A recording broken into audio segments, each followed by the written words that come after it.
Great win for us. We were able to get to 1-0 in the third quarter. Got a 2-game winning streak.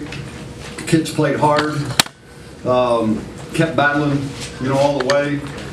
And then, so we're going to enjoy it. But also, there were some things that took place in that game that we'll be able to correct and get better. Because we did have opportunities to put them away, and we didn't take advantage of that. And then we just got to figure out, kind of what happened there in the last 5 minutes. But really proud of our guys in terms of how they hung in there. And I will not comment on any officiating.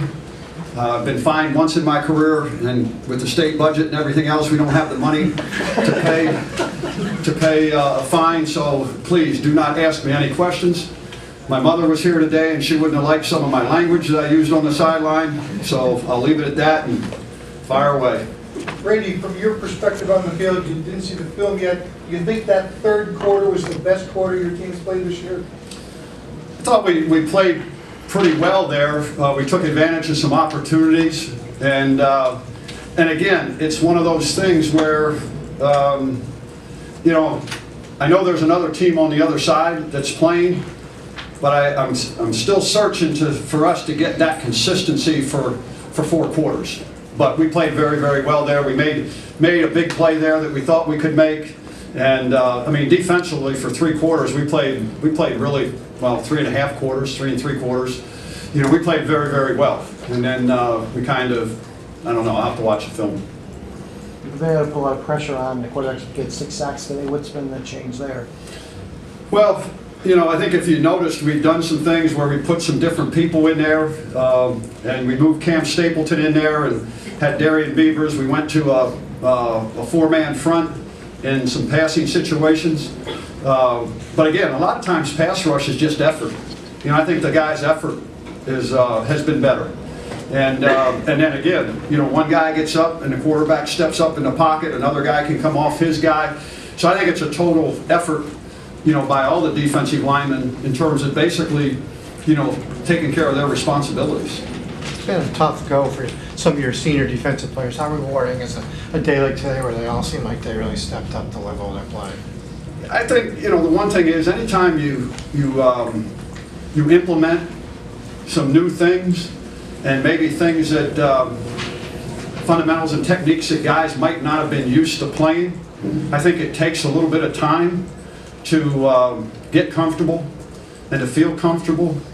And the one thing is the defensive staff, they just go in the room and shut the door, and they don't listen to all the outside noise or anything along those lines, and just believe in what we do. And the kids believed, and as they started believing and seeing success, that helps you build your confidence. And I think that's something that happens. And so I told them in the locker room, I said, we had a chance to put them away, we didn't, and now it's a win, and we'll enjoy it. Got to take care of our bodies, but we got to go back and fix some of those mistakes that we made, really in all 3 phases, and again, just try to get better again for next week. What happened with Arkell? Could he come back, or was he? No, he was ruled out. I'll have more on that on Tuesday, guys. Okay, we'll see where he's at.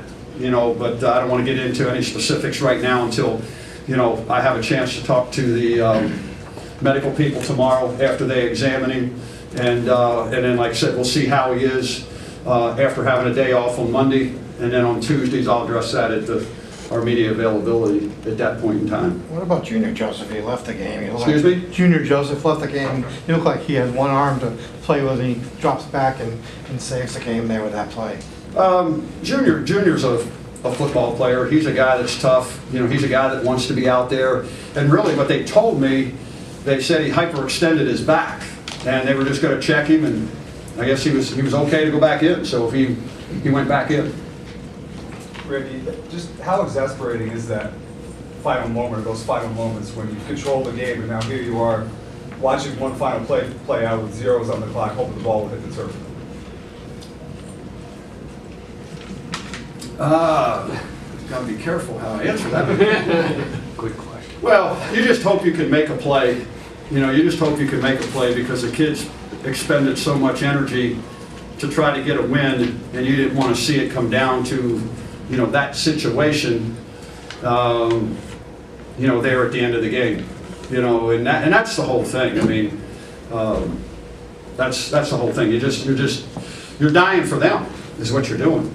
You know, because they're the ones out there playing, they're the ones putting forth the effort. So it's not a lot of fun, I'll tell you that. You know, put some age on you, but but I do think, you know, a guy that I've been around, was around for a long time for, you know, showing me some things. So I just want to thank Jim Calhoun for all he taught me when he was here, with all some of those words that I